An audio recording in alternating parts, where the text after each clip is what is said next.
Hello and welcome to the Rangers Review briefing ahead of the match with St Mirren and Paisley. I'm Jonny McFarlane, and joining me is Joshua Barrie, who's at St Mirren's Stadium. Josh, let's get reaction first and foremost to the team selection for Rangers right now. It's just come down in the last few minutes. Team as it stands is McGregor, Tavernier, Sands, King, Barisic, Lundstrom, Kamara, Wright, Tillman, Kent, and Morelos. What that presumably means is that we'll see a back four of Barisic and Tavernier as fullbacks, with James Sands and Leon King as a very young-looking central defensive partnership. In front of them, presumably John Lundstrom will play as a six, with Glenn Kamara and Malik Tillman as eights. And then, obviously, the rest of the team is self-explanatory. Ryan Kent on the left, Scott Wright on the right, with Alfredo Morelos through the middle. Joshua, your reaction? Yeah, well, obviously, I don't think we knew yesterday at the press conference that Ben Davies was out, and I guess that's because, as you say, Johnny, it's a young centre-back partnership up against a St Mirren front two who are physical, and Ayunga and Main. St Mirren likes to play direct. We saw in the game at Ibrox that they get midfield runners as well, especially O'Hara. So it's going to be a difficult test for the two young defenders who, against Ajax, I think, showed that they've not played together much. Obviously, Sands has played at the back at the start of the season, more with Bolton alongside him. But I think it'll be a big test for them to see if they can withstand the challenge they're up against. And then you look a line forwards. Kamara hasn't played much football. Morelos obviously coming back in. So, yes, that's by no means, I think, the first choice 11 for Broncos. Got so many injuries. For him, I think it will just be about getting through this, getting the points. But it's going to be very difficult, I think, especially looking at that defence. Yeah, absolutely. I suppose the big news is no Ben Davies. That's a strange one. Giovanni Van Bronckhorst didn't mention it yesterday. Could be a personal issue, so we just don't know at the moment. He's talking to Sky very shortly, and that will give us an update, I think. Trying to reach out to people to find out what's going on there. But you would expect that Ben Davies has not been left out for no reason, that's for sure, given his recent performances.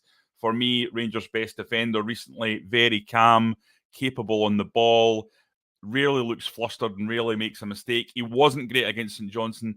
Let's be honest, you could say that about the entire team, especially in that second half. But that apart, I think Ben Davies has looked very much the part and very much the kind of £4 million player that's been signed from Liverpool in terms of the way he's settled in despite some difficult injuries. A few comments coming in. Morning from Bob. Big game for Sands and King, says prime time. That's absolutely certain. As Joshua says, going up against some big physical units, especially in Curtis Main, who makes it his job to disgruntle and upset defenders. That's what he's good at, and that's going to be a massive test for an 18-year-old kid and a 22-year-old senior partner in that central defensive pairing. There's no doubt about that. They've got to show that they can handle that physical aspect. We know they're both excellent players, but Scottish football is testing physically and it's testing psychologically, and both those elements will be in play against Curtis Main, that's for sure. He is no mug, and he will make sure he tests them. A lot of comments about Alex Lowry. Alex Lowry being left out, although he's fit. I think the situation with Alex Lowry is that he's remaining with the B team until he gets himself into a physical position where he's able to come in and make an impact. That's obviously the manager's decision. So we just have to wait and see whether it's the right one. But Alex Lowry has to go and perform for the B team. It's as simple as that.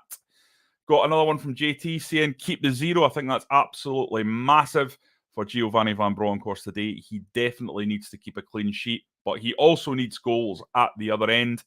And that takes me to James Snedden's point, which I'm going to bring you in on, Joshua.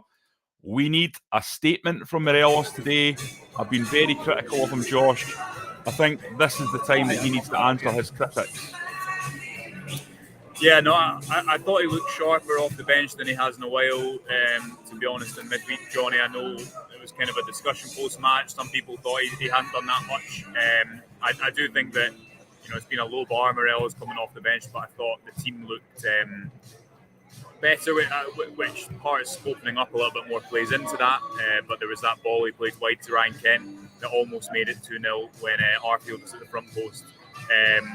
But Morelos is a player who I think needs to play a lot of games to get up to his peak fitness, to get up to his peak sharpness. So I don't know if you'll see that today, but Rangers, if they're going to get through this game, they'll need personality from the big players. They'll need Van Bronckhorst and Scott Wright, both in the press conference yesterday, spoke about the importance of scoring first when you're up against a low block. But the whole point this season is Rangers need to be able to deal with this kind of game state when they have to go and break a team down today. Will they be much better than they were against St Johnstone last week? I thought they took shots from silly locations, were too reliant on crosses, their corners weren't effective, so they wouldn't have had much time to work on the training pitch, you'd imagine, this week with the game in midweek, Johnny.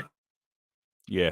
Good to see Ryan Jack back amongst the substitutes as well, Joshua. There's no doubt that a Rangers team with Ryan Jack, despite his injury problems, especially domestically, is a better Rangers team. That's fundamental as far as I'm concerned. It's no surprise that Rangers improved vastly when Ryan Jack and John Lundstrom were paired together last season, and that set in motion the chain of events that led to the Europa League final in Seville. I appear to have lost Joshua, folks, so I think that'll probably be down to his signal. We're having various issues at St Mirren today with the Wi-Fi signal that Josh has been hooked up to. It's not been very good, so he was coming in on his phone and he's departed just like that. So I'm going to take questions from you guys. Fire them in. Let me know what you've got to say and I will answer them. Scotty D saying, I cannot believe this injury list. I've never seen anything like it. Scott, it's extremely frustrating, isn't it? There's no other way to go about it. It's a problem for Rangers, a big one, but this is something that's happening across Europe at big clubs. The level of games and the number of games are just so difficult to manage. You really need a huge squad to deal with it. We've seen big clubs down south. Jurgen Klopp's been incredibly vocal about the demands on his players and the amount of games that they're having to take. And that's no different here with Giovanni Van Bronckhorst. You've got to remember, while Rangers were qualifying, 2 really difficult games against Union and PSV, Celtic were relaxing because they were already in the Champions League. So that's 4 games right there extra at a very high level that are tough that Rangers have had. So I think it's 27 games up to this point that they'll have taken part in. That's a huge amount for a short period of time. We're talking about, July to November. We're not even in the middle of November yet. So it's pretty serious. But there's no doubt that there's been a lot of injuries and the club will be, I'm sure, assessing that. But as Giovanni Van Bronckhorst said himself, a lot of them have been impact, which leads itself more to bad luck. You had Fashion Sakala, who had a minor injury last week, which was a muscular injury. But again, it's just short term. So it's a difficult one for the club. And you just have to hope that going away on this World Cup break allows several of these players to get back and start offering what we know they can. A player like Kemar Roof, if you can get him fit, and I know it's a huge one because people have been saying this for a long time, but if you can get him fit, he offers so much. And there's several players that are out for Rangers at the moment that you can say that about. Tom Lawrence is another one. Yanis Hadji. I mean, we're talking about a team that's struggling to break down a low block in Scottish football. Yanis Hadji, Kemar Roof, these were the guys that pushed Rangers on to a 55th title. That was so important, the numbers they brought to the table. I think it was something like 33 goal contributions from those 2 that season. So to have that taken away, that's a huge element. And Tom Lawrence was brought in to replace Joe Aribo and to replace him as a goal threat. And I think Tom Lawrence, I'll be honest, I think Tom Lawrence offers more of a goal threat than Joe Aribo. He might not be quite as good a player, but in terms of his ability to have a pop at goal, in terms of his ability to get on the end of things, I think Tom Lawrence was looking absolutely fantastic. And I think he would have added several goals if he had been able to play in the team. So it's really, really difficult. As McCluskey says here, is backing me up, Roof's goals and away games were huge in the 55 season. Luke Gibson says the injury-prone ones need their contracts ripped up. Really difficult, Luke. You can't do that. It's just that the people have a contract. There's legal elements to it. You can't just rip people's contracts up. It's just not something that could happen. Mark Heights here saying we would not have beaten PSV without Tom Lawrence. That's absolutely true. He was terrific. Again, Primetime saying, I know it won't be easy. We need to clear out every injury-prone player at the club. I think Rangers have to look at their signings, and I think they have to look at the idea of, if we can get him fit and firing, he'll be a great signing. I don't think that ever works. It's rarely worked for Rangers, and these kind of gambles, I'll be honest, for example, like Aaron Ramsey, I backed that as a gamble because I thought it's an opportunity to get a player of absolute quality in. But I think history has taught us again and again that these players that you think, if you can just get them fit, they don't get fit. They have problems, and that's why they're available, and that's why you see them as a gamble. It's often players with incredible talent that probably wouldn't be arriving in Scotland. So it's one of those very, very difficult situation when you have players who are out with injury. So we'll just have to keep an eye on that going forwards. In terms of the team today, I have to say you're looking at I think the lineup, with the exception of Ben Davies, that you would hope for from a Rangers point of view, that's pretty much, I think, what people would have picked themselves. It'll be interesting to see if Glenn Kamara will play as the 6 or play as an 8. I think he'll play as an 8 and push forward. For me, John Lundstrom gives you an awful lot doing that, and he's a real goal threat. But I think Giovanni Van Bronckhorst likes Glenn Kamara in that role. Certainly, he looked good when he came on, didn't he?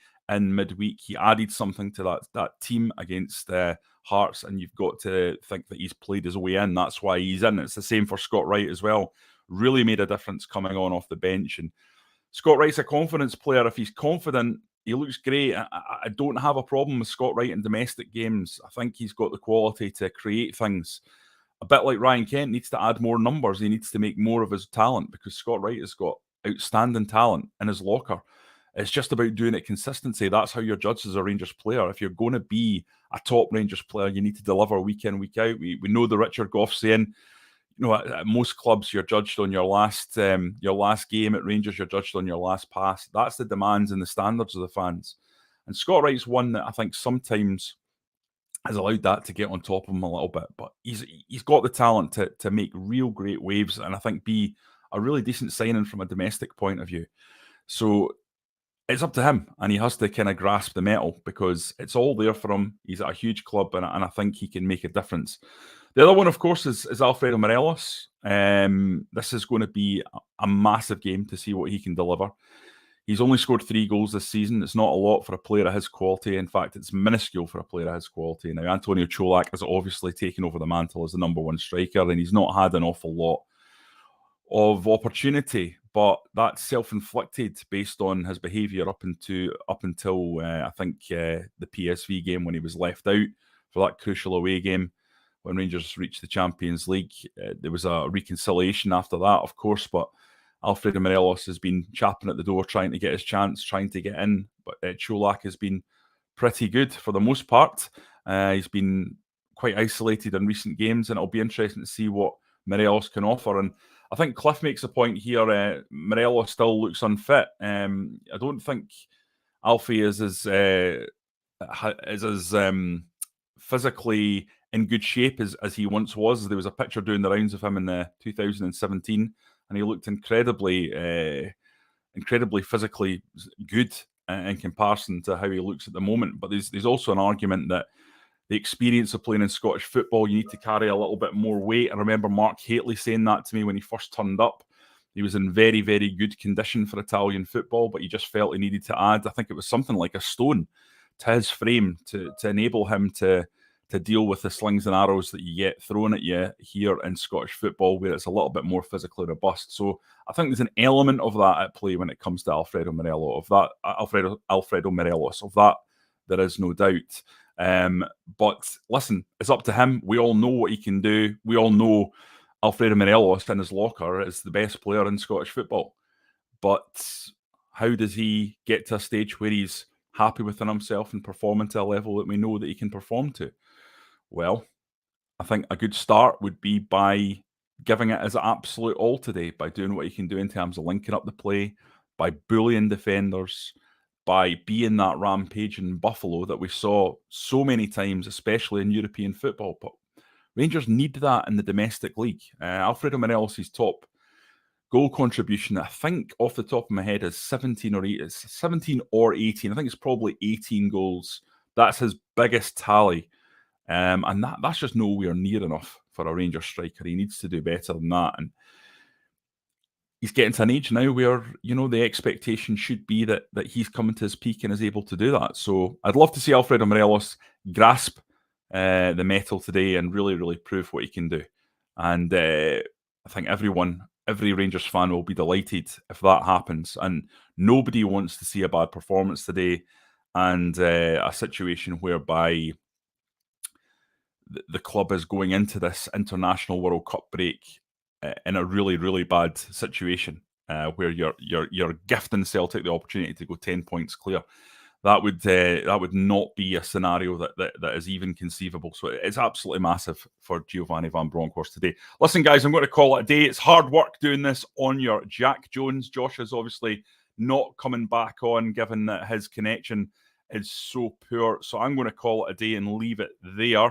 But I hope you all really enjoy the match, and we will reconvene post-match to discuss what we've seen. If you've enjoyed the video, and you know that we do tons of these videos, we've now got over 9,500 subscribers, which is incredible, but we need more. The more we have, the more viewers we can get, the more videos we can do. So please, please, please hit that subscribe button and join our family. It means that whenever we go live, and listen, we go live every morning at 9:30. That's a regular scheduled event. But we also, whenever any big news breaks, whenever anything happens that we feel like we need to get online for, we'll come on here and do a video and discuss it. If you've subscribed, you'll get that notification direct to your phone, direct to your email, direct to your desktop. And it means that you can come in and fire questions at us and get involved. And we're all for the interaction, guys. We absolutely love having the ability to talk to you guys, to hear what you've got to say, and to respond as best we can. So thank you all so much for what you give to this, because it's a huge part of the platform. And I wish you all well. Fingers crossed. Let's hope that when I'm coming back, I've got a big smile on my face and we're all pretty happy after a terrific performance. Let's see.